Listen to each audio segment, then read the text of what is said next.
Hello friends, welcome back to my channel. मैं प्रीति आप सभी का स्वागत करती हूँ।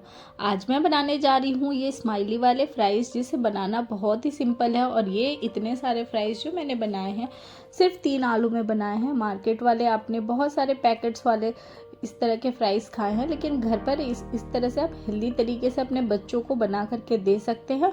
और इसे आप बना करके आराम से 1 वीक तक स्टोर भी कर सकते हैं। इसे बनाना बहुत ही सिंपल है, बहुत आसान तरीके से बन जाता है और बहुत टेस्टी भी लगता है।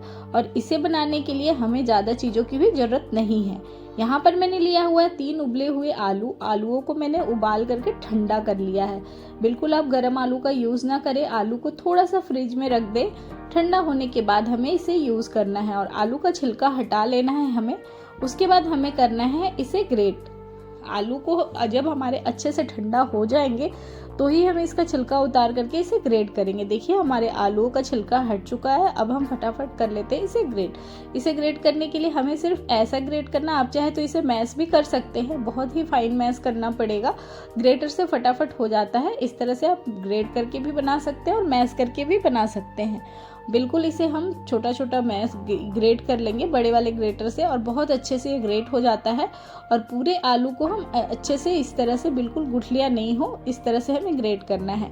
अगर हमारे आलू में गुठलियाँ होगी तो हमारे फ्राइज़ जो है वो अच्छे नहीं बनेंगे। इस तरह से सारे आलू को हम ग्रेट कर लेंगे। ग्रेट करने से ये बहुत जल्दी हो जाता है और मैश करने से थोड़ा टाइम लगेगा, क्योंकि गुठलियों को फिर हमें स्पून से दबा करके हटाना पड़ेगा। लेकिन ग्रेटर से ग्रेट करके बहुत आसान तरीके से हो जाता है। अगर आप ज़्यादा क्वांटिटी में बनाना चाहें तो ज़्यादा आलू भी ले सकते हैं। मैं यहाँ पर ज़्यादा ही बना रही हूँ। जो मैंने 2 दिन तक स्टोर आराम से किया था, बिल्कुल ख़राब नहीं हुआ है था। आप इससे ज़्यादा आप बनाना चाहते बना सकते। इस तरह से सारे आलूओं को मैं निकाल लूँगी और उसके बाद हमें इसे अच्छी तरह से चेक कर लेना है, बिल्कुल इसमें गुठलियाँ ना हो, और इसे अच्छे से मैश कर लेना है। बिल्कुल आटा जैसे हम गूँथते हैं उस तरह से हमें गूँथ लेना है।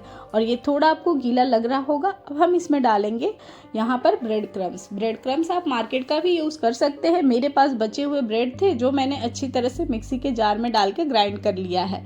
बिल्कुल आप यहाँ पर ब्रेड क्रम का यूज मार्केट वाला भी कर सकते हैं। मैंने यहाँ पर ब्रेड के जो साइड्स होते हैं, मैं कुछ रेसिपीज़ में बनाती हूँ, जो बच जाते हैं उसमें ग्राइंड करके इस तरह से दूसरी रेसिपी में यूज़ कर लेती हूँ, जो बिल्कुल वेस्ट नहीं होता और दूसरे में भी आराम से यूज हो जाता है। ब्रेड क्रम्स डालने से आलू का जो स्टार्च है वो कम हो जाएगा।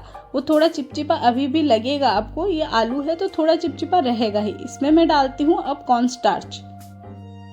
कॉर्नस्टार्च को हमें थोड़ा ज़्यादा क्वांटिटी में डालना है। 1 बड़े चम्मच मैंने डाला है। अगर मुझे कम लगेगा तो मैं और डालूंगी। और इसे थोड़ा थोड़ा डाल करके पहले मिक्स कर ले, फिर डालें। और इस तरह से हमें आटे की तरह डो के फॉर्म में हमें इसे गूँथ लेना है।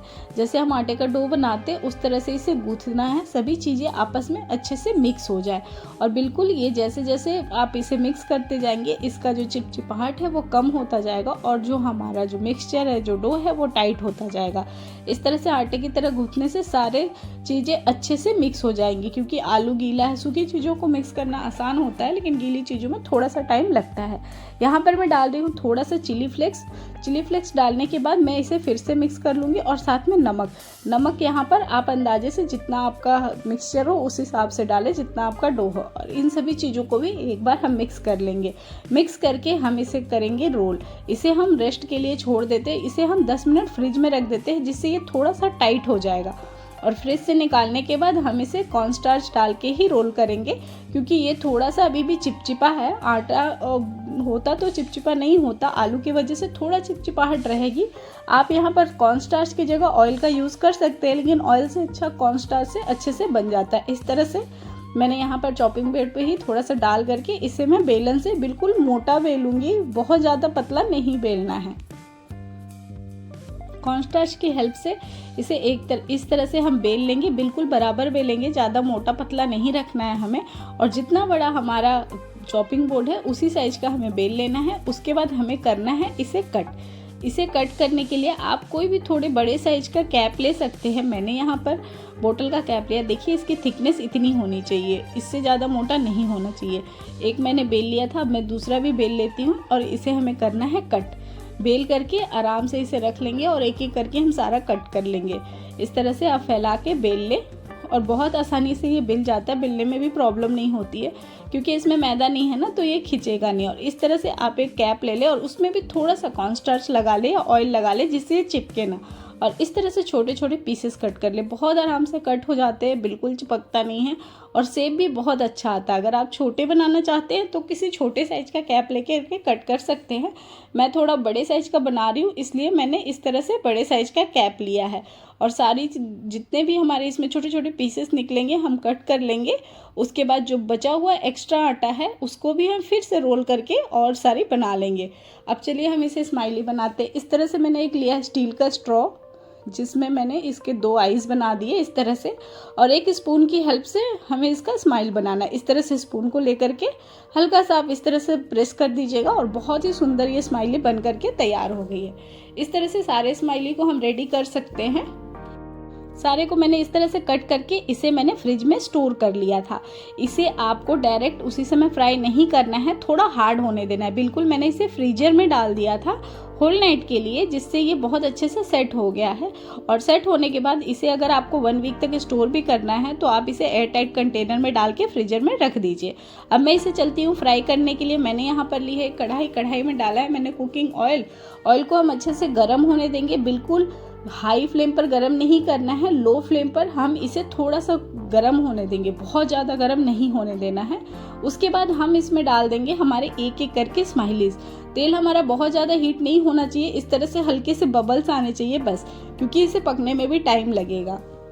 बिल्कुल लो फ्लेम पर हम इसे डाल करके छोड़ देंगे। थोड़े बबल्स इसमें देखिए एक एक करके आ रहे हैं, और इस तरह से एक बार में जितना है आप उतना ही डालें, बहुत ज़्यादा भर के नहीं डालें। अभी ये ठंडे हैं, डीप फ्रीजर से मैंने निकाल के डायरेक्ट फ्राई किया है। इस तरह से इसका कलर भी बहुत अच्छा आएगा। और इस तरह आप इस तरह के फ्राइज़ को मार्केट के पैकेट्स खरीदने से अच्छा आप अपने बच्चों को आराम से इस तरह से बना के रख दीजिए, 1 हफ्ते तक स्टोर कर लीजिए और बच्चे जब मांगे फटाफट इसे फ्राई करके दे दीजिए। बहुत टेस्टी लगता है, मार्केट वाले फ्राइज से भी ज़्यादा टेस्टी है। और इसे हमें प्रिजर्वेटिव का यूज़ नहीं किया है, जो नॉर्मल फ्रेश चीज़ें हैं उसी से बनाया है और बहुत ही अच्छा बनता है। और इसे फ्राई करने के लिए आप बिल्कुल लो टू मीडियम फ्लेम पर इसे पलट के सेक लीजिए, तो हमारा अच्छा सा टेस्टी सा स्माइली बन के रेडी हो गया। और इस तरह से आप बच्चों को या घर पे गेस्ट अचानक आ जाए उन्हें आप फ्राइज़ बना के दे सकते हैं, जो बहुत ही टेस्टी लगते हैं। और इसे केचप के साथ सर्व कर सकते हैं, जो बहुत ही अच्छा लगता है। फ्रेंड्स, इस तरह की रेसिपी मैं आपके लिए लाती रहूँगी। अगर मेरी वीडियो आपको अच्छी लगती हो तो प्लीज़ मेरे वीडियो को लाइक और चैनल को सब्सक्राइब ज़रूर करें। और मेरी ये रेसिपी आपको कैसी लगी मुझे कमेंट करके ज़रूर बताएं। देखिए हमारी फ्राइज़ जो है बिल्कुल रेडी हो गई है फ्राई करके, और बहुत ही टेस्टी ये बनी थी। इसी तरह हम सारे फ्राई को रेडी कर लेते हैं। देखिए बहुत ही टेस्टी फ्राइज़ तैयार हो गई हैं। फ्रेंड्स, मिलते हैं नेक्स्ट वीडियो में एक नई रेसिपी के साथ।